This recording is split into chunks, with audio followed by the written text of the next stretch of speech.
Isang paglalakbay patungong bayan ng Victoria sa lalawigan ng Laguna upang mangamusta. Kamusta na nga ba ang ating mga magsasaka? Kamusta na ang kanilang mga sinasaka? Kamusta na ang mga kabataang inaasahang magmamana ng hanap buhay ng kanilang mga magulang? May magsasaka pa kaya tayo sa hinaharap?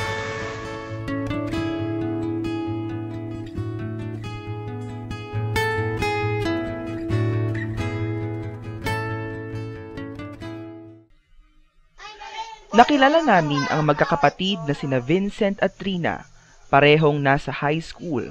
Bahagi sila ng isang pamilyang umaasa sa sakahan. Subalit, nakikita pa kaya nila ang kanilang mga sariling nagsasaka balang araw? Ano bang gusto niyong maging paglaki?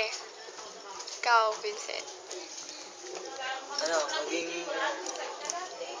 Ako, teacher. Teacher. Maging seaman. Seaman. Bakit seaman? Para, malaki sweldo. Oh, Ikaw. para makatulong sa mga hindi marunong. Oh, Ayaw niyo maging magsasaka o kaya Ayaw po. mangingisda? Bakit? mahirap po. Bakit mahirap? Nakaranas na po siya. Bang init po, tapos saka, ang hirap po Tsaka, ang hirap po talaga yung Pero nasubukan niyo na, di ba? Ikaw din, Oo. di ba, Trina? Nasubukan ko ng Siya, bumawas, magsapot. kada bakasyon. Katulong ni Tati Ate Wancho. Wancho. Anong ginagawa? Nag-aakot po. Kakalabaw.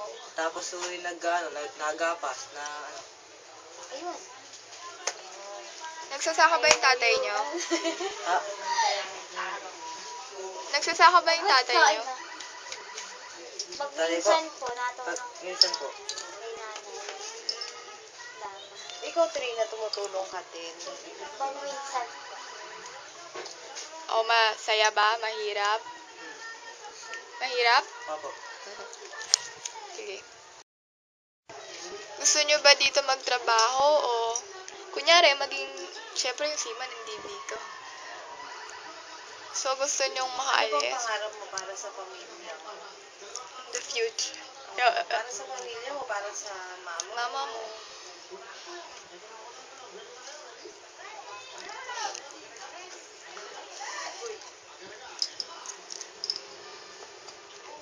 Gusto niyo bang umalis? Saan niyo gusto magtrabaho? Ikaw, tinatawag gusto mong trabaho. Ikaw, Trina, ikaw ang teacher. Dito ka ba magtuturo o sa... Gusto mo bang magpunta sa Manila? May school ka bang gustong pagturo? Dito. Dito. Bakit mo gusto dito? Ikaw. Kabilang rin si Rachel sa mga kabataan ng komunidad na aming binisita. Nasaksihan niya at naranasan ang pagsasaka at ang kasalukuyang kalagayan ng mga sakahan. Sa pamilya niyo, sino yung mga nagsasaka? Lola ko. Ayaw mo ba magsaka? Gusto ko rin. Pero, parang may pero kang sinabi kanina eh. Bakit ayaw mo? Bakit mas gusto mo mag-nurse? Gusto mo ba mag-nurse? Anong gusto mo? Mag-nurse o magsaka? Parehas. Parehas. Anong uunahin mo? Siyempre, nurse muna. Tapos pagkatapos mo mag-nurse, magsaka ka na. Una pala. Nagsasaka. Tapos pagkatapos mo magsaka, mag-nurse ka. Tapos yung pinag-anuhan ko ng pagsasaka, ipag-aano ko muna pag na-nurse.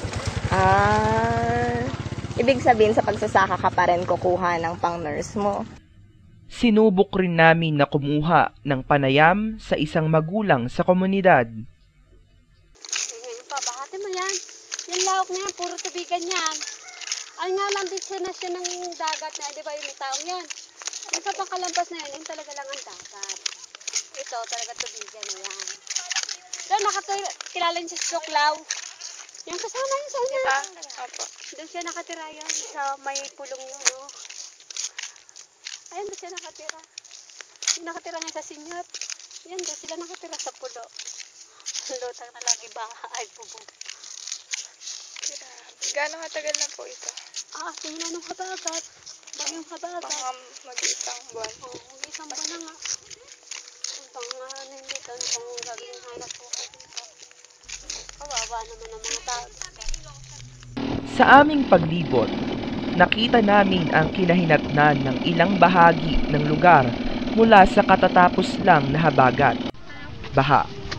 Ang napakalawak na sakahan ay lubog sa tubig baha. Yung kalagayan ng mga magsasaka, hindi mula pa hindi yan.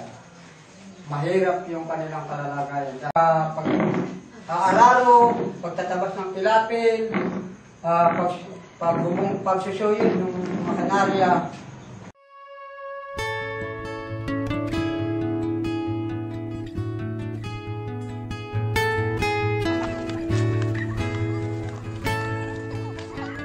Meron kaya magsaka dyan.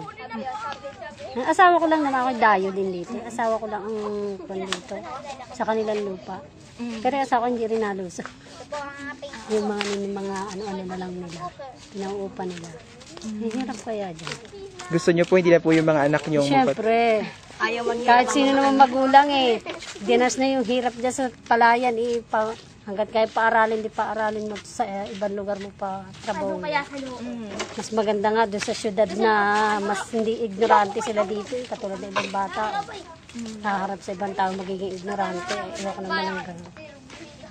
Kaya kung nakakalahan tayo magulang, hanggat kaya paghirapan mo para mapagtapos. Paano nga ba binubuhay ng trabahong ito ang mga magsasaka sa panahon ngayon? Sa kasalukuyan, ano ang hirap na ayaw danasin ng mga kabataan sa pagsasaka liban sa mismong gawain na ito? May tanong kami, gusto niyo bang maging magsasaka? Hindi. Bakit? Pinatay ng masalimuot na kalagayan ng mga kasalukuyang magsasaka ang pagnanais ng makabagong henerasyon na sundan ang yapak ng ating mga magsasaka. Ganun pa man, patuloy ang pagnanasang makaahon, ang pag-aabang sa paghupa ng baha, ang paghihintay sa panahon na pwedeng anihin ang tagumpay. Ang bawat isa'y nangangarap maging magsasaka, hindi man sa sakahan, ngunit sa bukid ng tagumpay.